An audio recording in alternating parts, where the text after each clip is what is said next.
Belajar. Orang yang menyembah Tuhan dengan benar, manusia pun akan respect sama Anda.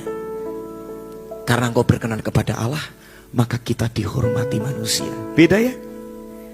Marta pergi kepada Yesus, gak ada satupun yang ngikut Maria. Orang-orang mengikutinya. Keren. Ketika orang-orang Yahudi yang bersama-sama dengan Maria itu melihat dengan Maria di rumah itu menghiburnya, melihat bahwa Maria 32. Setibanya Maria di tempat Yesus berada dan melihat dia ini yang keren, ini yang keren. Dengar ini baik-baik, lihat ini baik-baik. Setibanya Maria di tempat Yesus berada dan melihat dia nggak langsung ngomong sama Yesus. Apa yang Maria lakukan? Tersungkurlah ia di depan kakinya. Baru dia berkata. Masih adakah di tempat ini orang-orang yang gak cuma minta-minta sama Tuhan, tetapi orang-orang yang sering tersungkur di bawah kaki Tuhan dan merasa terbatas tanpa Tuhan?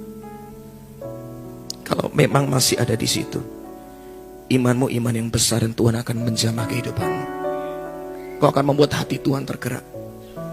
Tuhan paling gak tahan dengan orang-orang yang merasa terbatas tanpa Dia. Tuhan paling gak tahan. Setiap orang yang rindu akan Dia, Tuhan paling gak tahan. Karena Dia menyebut dirinya Bapa. Bapa paling gak tahan kalau ada anaknya itu datang tersungkur dan kangen sama bapaknya. Dia paling gak tahan. Anak saya masih kecil, umur 1 tahun waktu itu. 5 hari saya pergi, saya pulang rumah, saya buka pintu rumah saya di apartemen saya. Ketika dia melihat pintu dibuka, tahu dedinya datang, 5 hari gak ketemu.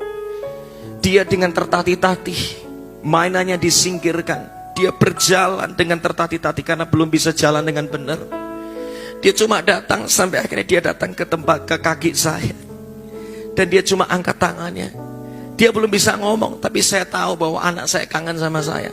Bapak yang baik akan langsung angkat anaknya.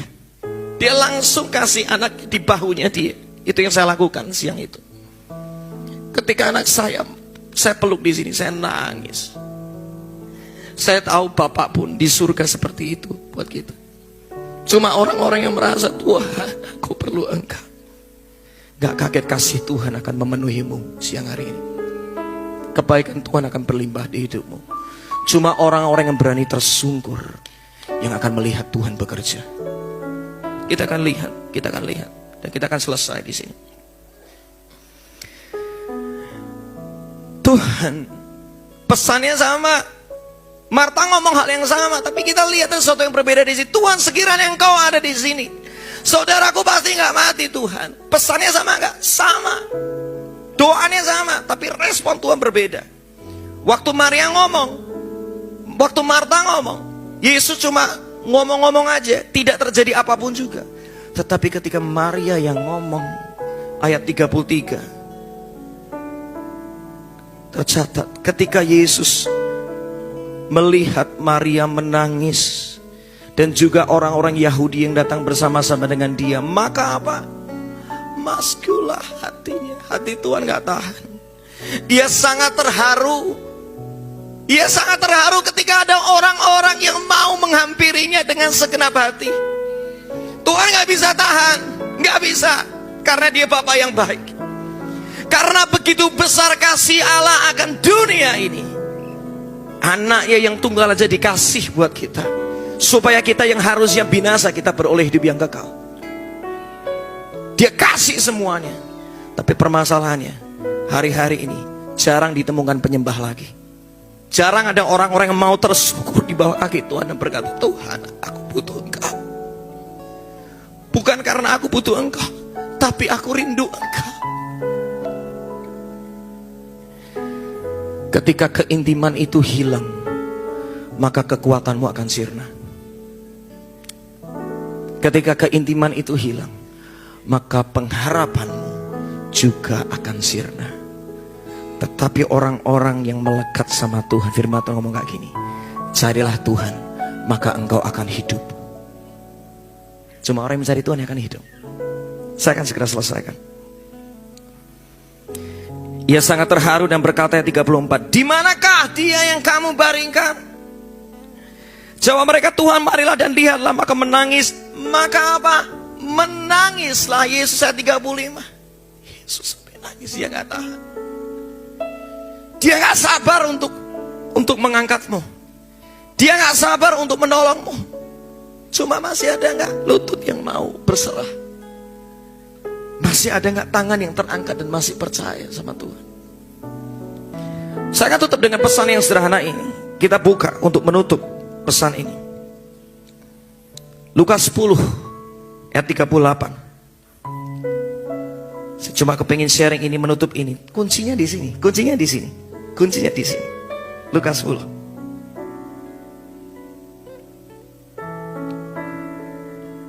Ayat 39, sorry. Saya akan tutup di sini. Lihat 39, ayat 39. Yang Maria hidupi itu ini loh. Sampai membuat hati Yesus gak tahan untuk menolongnya. Yang membuat hatinya selalu mau kasih yang terbaik ketika menyembah Tuhan. Ini yang Maria hidupi. Perempuan itu mempunyai seorang saudara yang bernama Maria. Maria ini ngapain? Semua katakan duduk. Duduk. Yang kedua katakan dekat. Dekat. Yang ketiga katakan terus mendengarkan perkataannya. Terus mendengarkan perkataannya. Ada 3 hal yang Maria hidupi. Yang pertama duduk. Maria orang yang selalu menyediakan hati mau dibentuk. Itu duduk. Orang yang duduk itu tanda Tuhan, let your will be done. Itu tanda orang yang duduk. Kedua, orang yang terus dekat dengan kaki Tuhan. Itu artinya dia punya keintiman dengan Tuhan. Dia mau dekat kaki Tuhan. Maria punya keintiman. Yang ketiga, dia terus mendengarkan perkataannya. Artinya apa? Maria orang yang suka merenungkan firman Tuhan. Very simple. Hari ini kita hidup di dunia yang gak mudah. Kita gak tahu masa depan akan kemana. Gak ada yang pasti di dunia ini. Tetapi firman Tuhan itu pasti. Dunia boleh bergoncang, firman Tuhan tidak akan bergoncang. Kerajaannya tidak akan tergoncangkan. Siang hari ini ada pesan Tuhan. Engkau bisa menyembah karena engkau ngalamin Tuhan. Engkau bisa ngalamin Tuhan karena engkau punya keintiman dengan Tuhan. Duduk, mau dibentuk. Terus sediakan hati, merasa bukan siapa-siapa tanpa Tuhan. Aku mau melekat sama Tuhan, dekat. Yang ketiga, aku mau dengarkan